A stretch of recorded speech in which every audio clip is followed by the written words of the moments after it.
There was reference to the three housing-related charter amendment questions. I know Mr. Cuomo is on the record as saying he favors them. We just heard Mr. Sliwa say that he's against them. Where do you stand on those?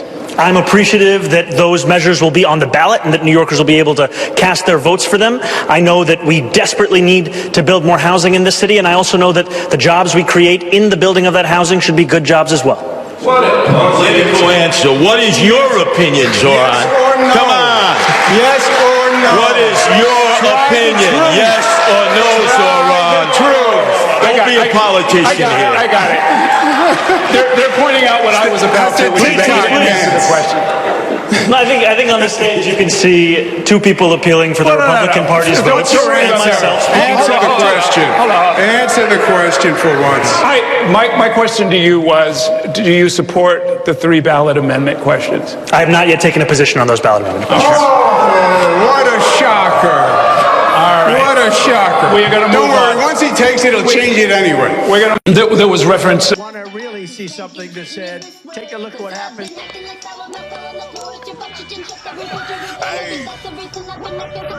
Why this beat so cold? We will make America proud again. If you try to kill our we will make America wealthy again. And yes, together, we will make America great again. I understand my friend doesn't really understand government. The governor doesn't build housing in New York City. Not if it's you. No, legally, there are jurisdictions. The governor doesn't pick up trash. He doesn't run the fire department. That's what the mayor does. The mayor builds housing. The state allocates funding for localities. And I allocated more funding for housing than any governor in the history of the state of New York. All right? I did things. You have never had a job. You've never accomplished anything. There's no reason to believe you have any merit or qualification for 8.5 million lives. You don't know how to run a government. You don't know how to handle an emergency. And you've literally never proposed a bill on anything that you're not talking about in your campaign. You had the worst attendance record in the assembly, and you gave yourselves the highest raise in the United States of America. You went from $110,000 to $140,000, and then you never showed up for work, and you missed 80% of the votes. Shame on you. Ooh, wait, just called him a snake oil salesman live on television. Oh, man. Oh boy, wouldn't want to be you. Oh wait, y'all know he got to come back with something, and this is making a lot of headlines too. Oh boy. Mr. Cuomo, in 2021, 13 different women who worked in your administration credibly accused you of sexual harassment. Since then, you have spent more than $20 million in taxpayer funds to defend yourself, all while describing these allegations as entirely political. You have even gone so far as to legally go after these women. One of those women, Charlotte Bennett, is here in the audience this evening. You sought to access her private gynecological records. She cannot speak up for herself because you lodged a defamation case against her. I, however, can speak. What do you say to the 13 women that you sexually harassed?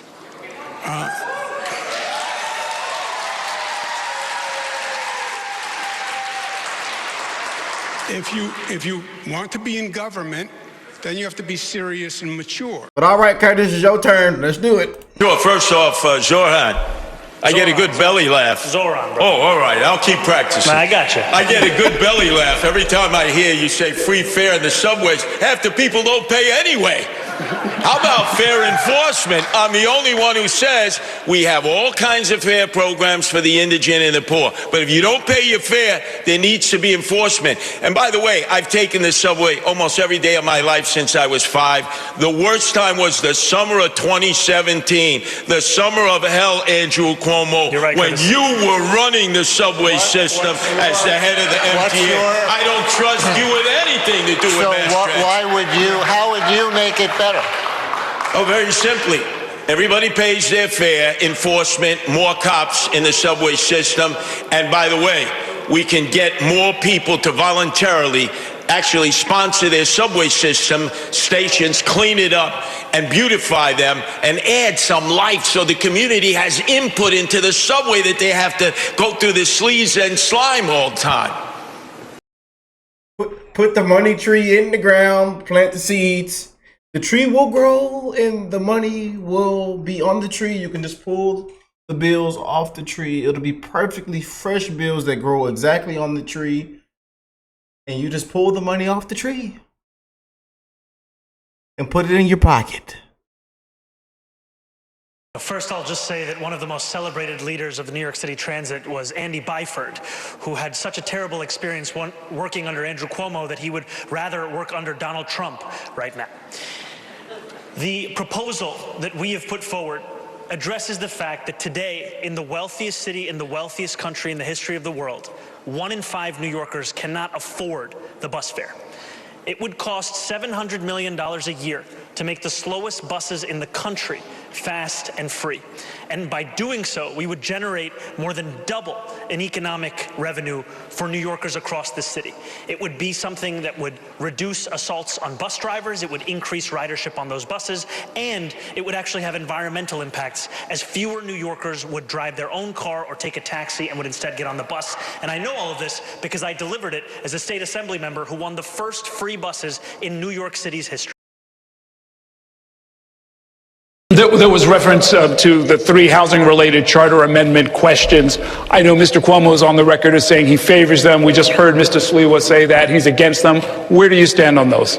I'm appreciative that those measures will be on the ballot and that New Yorkers will be able to cast their votes for them. I know that we desperately need to build more housing in this city, and I also know that the jobs we create in the building of that housing should be good jobs as well.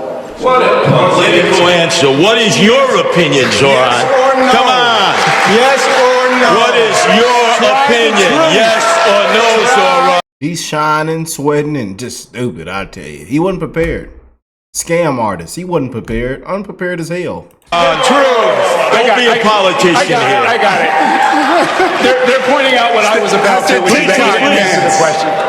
I think on the stage you can see 2 people appealing for the Republican Party's votes and myself. Answer the question. Answer the question for once. My question to you was, do you support the 3 ballot amendment questions? I have not yet taken a position on those ballot amendment questions. Oh, what a shocker. All right. What a shocker. We're gonna Don't move worry, on. once he takes it, he'll change it anyway. Oh boy. Then you take a picture with Rebecca Kadaga, Deputy Prime Minister of Uganda. You take a picture with your father. You're smiling. He's smiling. She's known as Rebecca Gay Killer Kadaga. You're a citizen of Uganda. You took the picture. You said you didn't know who she was. It turns out you did. How do you not renounce your citizenship or demand BDS against Uganda for imprisoning people who are gay just by their sexual orientation? Isn't that a basic violation of human rights? What my opponents are clinging to is the past, because that's all that they know. What I am proposing is something that will address the needs of New Yorkers in the present. We speak and hear from New Yorkers across the 5 boroughs who outline how the mental health crisis is one of the major challenges in this city. And yet what we have in our city is asking those same police officers who are being asked to respond to shootings, respond to murders, to also respond to these calls. I trust the dispatchers who would be receiving these calls to make the determination as to whether there was any indication of violence. If there is no indication of a threat of violence, then we would set the mental health experts and providers to respond to those same incidents. The reason I believe in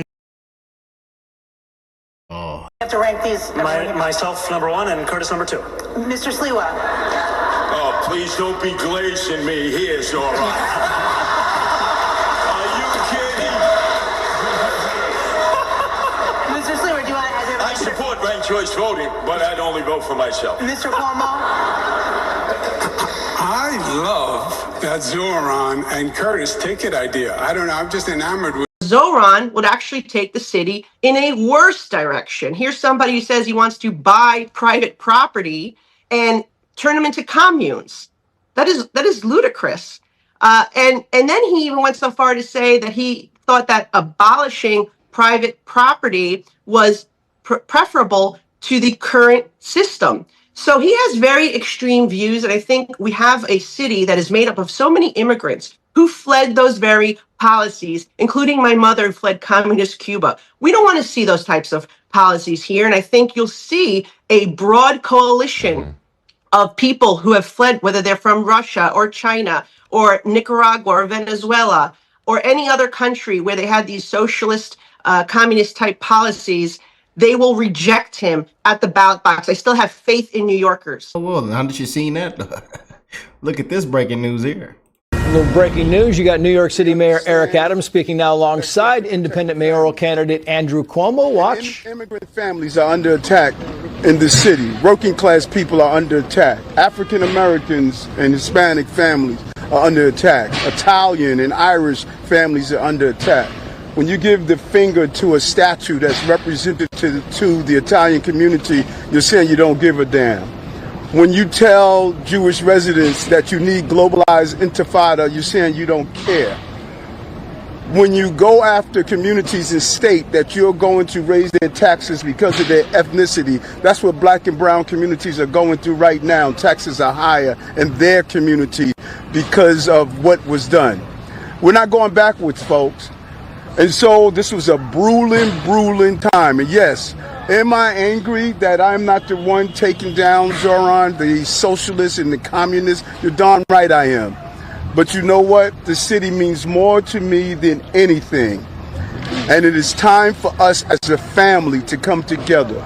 New York can't be Europe, folks. I don't know what is wrong with people. You see what's playing out in other countries because of Islamic extremism. Not Muslims, let's not mix this up, but those Islamic extremisms that are burning churches in Nigeria, that are destroying communities in Germany, that have taken over the logical thinkings. And that's what I'm fighting for. I'm fighting for the family of New York. That's why I'm here today to endorse Andrew Cuomo to be part of this fight. And I'm going to give him my all these next few days to make sure that black and brown communities specifically who have believed there's nothing at stake in this election for them, it is. When you empty out 3,000 people in Rikers Island who preyed on these communities, that's at stake. When you state that you don't believe small property owners have the right to charge a moderate rent, that's at stake. When you lie and state that you can freeze rent, you can't freeze rent in NYC, you can't freeze rent in Mitchell Ahmed, you can't freeze rent in market rate housing, you can't freeze rent, but you are lying and telling people you could do so. We're fighting against a snake. Well, there you have the current mayor of New York City now endorsing Andrew Cuomo to become the next mayor of New York City because, of course, Cuomo is running behind Zohran Mamdani, and the belief is... Boy, snake oil salesman. Oh boy.